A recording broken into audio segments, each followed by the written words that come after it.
पार्टियानो सेस्था खालामदोंमोन मोननो थाङाखैमोन। दा जोङो निश्चय इउपिपिएलनि दिनाव जोङो हानि लेखाखौ जोङो मोनबाय, जोबोद गोजोननायबो मोनबाय। जों सोरखौ मदद होयो जों हायाखै, बिसोर हायाखै, बिपिएफनि दिनावबो हायाखै। दा जोङो इउपिपिएलनि दिनाव जों मोनबाय।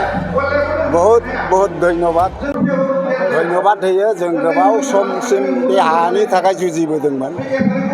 दा जोङो अनेक पार्टियानो सेस्था खालामदोंमोन मोननो थाङाखैमोन। दा जोङो निश्चय इउपिपिएलनि दिनाव जोङो हानि लेखाखौ जोङो मोनबाय, जोबोद गोजोननायबो मोनबाय। जों आरो निश्चय बे हानि लेखाखौ लानानै जोंनि जेसेबांनाखि रायजो राजाफ्रा गोजोननाय मोनदों आरो संसार जानायावबो गोजोननाय फैबाय। आं बिपिएफआव दं, दाबो दं। जोङो दा इउपिपिएलनिफ्राय मोनबाय। सोरखौ हेफाजाब होगोन बेबाराव?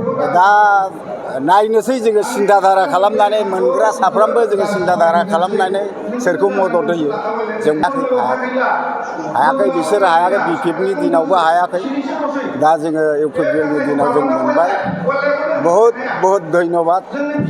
आरो जों निश्चय बे बिसायख'थियावहाय जोङो सोरखौ मदद होनांगौ, जों बयबो रायजो राजाजों सानलायनानै जों मदद होगोन।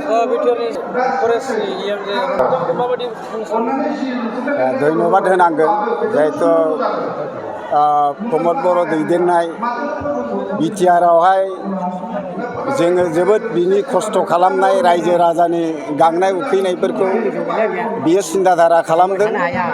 आरो जोंनि फरेस्ट एरियायाव जेना रन्जित बसुमतारिया सिन्था धारा खालामनानै फरेस्टनि जेसेबांनाखि रायजो राजाफोर दङ, रायजो राजाफोरनि थाखाय सिन्था खालामनानै दिनै हानि पाट्टाखौ मोननायजों लोगोसे बयबो रायजो राजाफ्रा हयथ' गोजोननाय फैबाय आरो संसार जानायाव सान्थि फैबाय होननानै आं